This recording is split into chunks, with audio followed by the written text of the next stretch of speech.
sabar menunggu. Teman-teman, 2 kursi penuh untuk kalian para speaker muslim ya. Dengan tidak mengurangi rasa hormat, silakan teman-teman muslim yang mau naik dan menemani Pak Madya di atas boleh. Syaratnya cuma 2 ya teman-teman. Yang pertama itu bisa open cam untuk menunjukkan data. Lalu yang kedua adalah punya etiket atau manner berdiskusi yang baik seperti itu. Ya, host apakah kalau punya tompel bisa naik? Boleh. Karena room ini tidak mengenal body shaming ya, seperti itu ya. Jadi kalau teman-teman di sini yang saya pandang hanya 2 aturan tadi itu, yaitu bisa bawa data, bisa on cam dan bisa beretikat diskusi yang baik. Kita akan segera pindah ke Pak Madya teman-teman, digaskan untuk tap-tap layarnya, dan jika teman-teman muslim yang sudah minta naik tetapi tidak saya notice, tolong untuk tag nama saya. Saudara Madya silakan. Terima kasih host ya. Kembali tadi ya, yang ada beberapa dari teman tadi masalah ayat ya, di mana di mana kitab suci Al-Qur'an menjelaskan bahwa kitab-kitab sebelumnya itu telah dirubah-rubah. Nanti teman-teman bisa buka di dalam Quran QS 2 ayat 75. Kemudian kawan-kawan juga bisa buka di QS 4 ayat 46 ya. Poinnya di sini orang-orang Yahudi telah merubah-rubah kitab sucinya, sehingga yang asalnya itu baik menjadi tidak baik, yang asalnya asli menjadi tidak asli. Kemudian setelah dirubah-rubah, dilarikannya ke bahasa Yunani, kawan-kawan. Yang aslinya disembunyiin oleh orang-orang Yahudi. Makanya teman-teman Kristen itu hanya mengimani yang bahasa Yunaninya doang. Tidak punya bahasa aslinya lagi yang dalam bahasa Nabi Musa, yaitu bahasa Ibrani. Berdasarkan ayat QS 4 ayat 46 ini. Makanya kawan-kawan jangan heran, tidak ada aslinya yang kawan-kawan imani saat ini, hanya Septuaginta ya. Itu untuk menjawab tadi ayat yang tadi ya. Kemudian mengenai masalah gemerincing melonceng tadi, itu kawan-kawan harus bisa bedain ya. Apa sih artinya gemerincing lonceng ini gitu loh. Gemerincing lonceng dengan lonceng berbeda loh teman-teman. Seperti, seandainya, itu beda. Mengapa sampai digambarkan Nabi seperti gemerincing lonceng, betapa beratnya firman yang turun itu. Makanya Nabi seperti gemerincing lonceng, tapi bukan lonceng loh. Kawan-kawan, karena umat terjemahan tidak bisa bedain antara seperti gemerincing lonceng dengan lonceng yang asli. Nah inilah kelemahan teman-teman karena umat terjemahan tadi ya.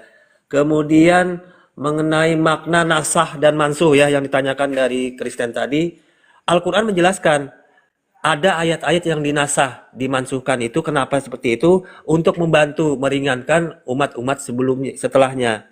Karena umat-umat terdahulu itu ada ritual-ritual yang berat karena usia mereka panjang-panjang dan tubuh mereka kuat-kuat.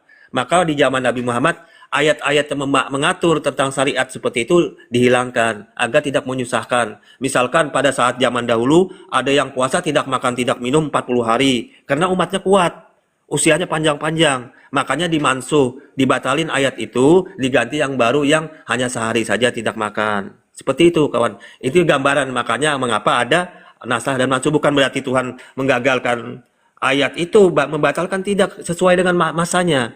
Sesuai dengan masanya. Jadi yang ditanyakan dari teman-teman ini, nasah dan mansuh sesuai dengan masanya. Ada masa budak, ada pembebasan budak. Pada masa budak berlaku ayat. Setelah tidak ada masa budak lagi, tidak berlaku lagi. Hal seperti itu nggak ada masalah, tidak ada bertentangan. Yang bermasalah adalah pada saat itu ayatnya itu menjelaskan jangan makan babi, tiba-tiba datang perjanjian baru membolehkan makan babi. Nah itu bermasalah teman-teman. Nah itu ayat itu bermasalah karena awalnya memang dilarang makan babi, tiba-tiba dirubah bolehkan makan babi. Nah kalau dalam Islam posisinya pada masa itu umurnya tua-tua, umurnya kuat-kuat, badannya tinggi, puasanya diatur lama-lama. Bila diterapkan pada masa ini tidak bisa berlaku lagi karena usianya pendek-pendek, umatnya juga fisiknya kecil-kecil. Makanya puasanya pendek-pendek juga. Nah, itu salah satu contoh nasah dan mansuh ya.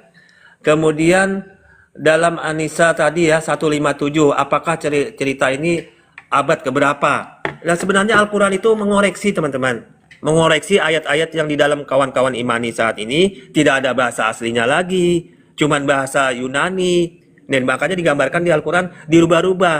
Jadi kawan-kawan mengimani terjemahan di atas terjemahan. Yunani itu terjemahan yang datang abad kedua, ketiga, keempat.